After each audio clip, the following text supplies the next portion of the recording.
고통이 극에 달한 욥은 다시 자신 안에 가득한 불평을 하나님께 말씀드립니다. 자신에게서 죄를 찾으시는 하나님의 모습은 마치 자신의 친구들의 안목과 같다고 말합니다.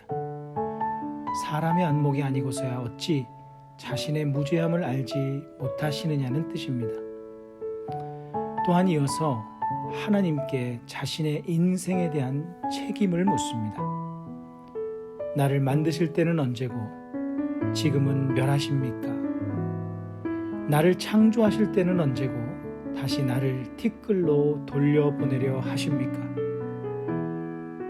마지막 12절에서는 욥이 본래 믿었고 그래서 그리워하고 있는 하나님의 모습을 이야기합니다. 생명과 은혜를 내게 주시고 나를 보살피심으로 내 영을 지키셨나이다. 어떻게 보면 욥의 모습은 하나님께 대하여 무례한 것처럼 보입니다. 하나님의 안목을 믿지 못하겠고 하나님의 의도를 알지 못하겠다는 표현을 연이어 하고 있습니다. 불공평한 하나님의 처사에 대하여 불평합니다. 끝내는 하나님께 책임론을 이야기합니다. 하나님께서 자신을 만드실 때는 언제고 이렇게 자신을 멸하시는가에 대한 존재론적인 질문까지 합니다.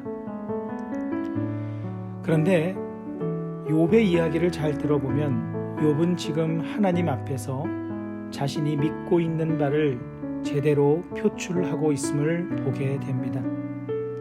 하나님께서 인생처럼 왜 불공평한 처사를 자신에게 내리셨는가라는 질문은 하나님은 인생이 아니시니 결코 불공평한 처사를 내리시는 분이 아니심을 전제로 한 말입니다.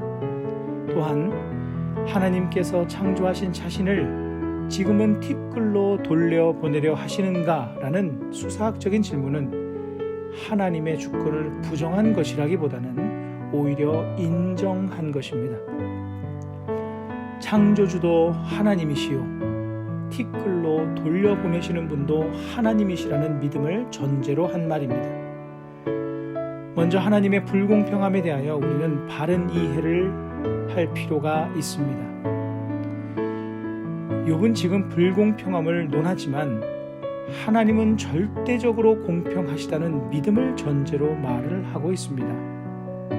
우리 또한 이러한 믿음이 있어야 합니다. 하나님은 언제나 공평하시다.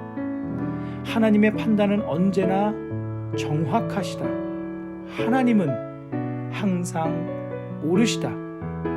이러한 믿음이 있어야 어떠한 때에도 하나님을 신뢰할 수 있습니다. 하나님은 인생이 아니시기에 실수가 없으신 분이십니다. 우리의 눈에 보이지 않고 판단되지 않는다고 해도 하나님은 이 세상의 어떤 사람의 처사보다 공정하게 공평하게 행하시는 분이십니다. 이를 우리는 항상 믿어야 합니다. 하나님의 주권도 마찬가지입니다. 나를 창조하시는 분도 하나님이시고 내 인생을 끝내시는 분도 하나님이십니다. 내가 시작할 수도 내가 마지막 지점을 정하는 것도 아닙니다. 하나님께서 시작하시고 하나님께서 끝내십니다. 욥이 자신을 창조하시고 끝내시는 분이 하나님이심을 고백한 부분에서는 바른 믿음을 가졌음을 볼 수 있습니다. 다만 그는 그 끝지점이 지금 현재 그러한 방식이라고 여긴 것이 잘못된 고백이 되었습니다. 그 시점과 방식까지 하나님께 온전히 맡기지 못한 모습입니다. 그것이 욥과 또한 우리들의 연약함이기도 합니다.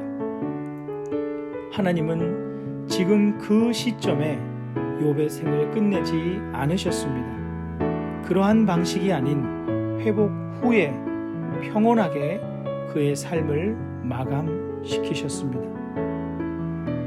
어려움의 때에 우리가 늘 마음에 품고 붙잡아야 하는 믿음은 하나님의 주권에 대한 믿음입니다.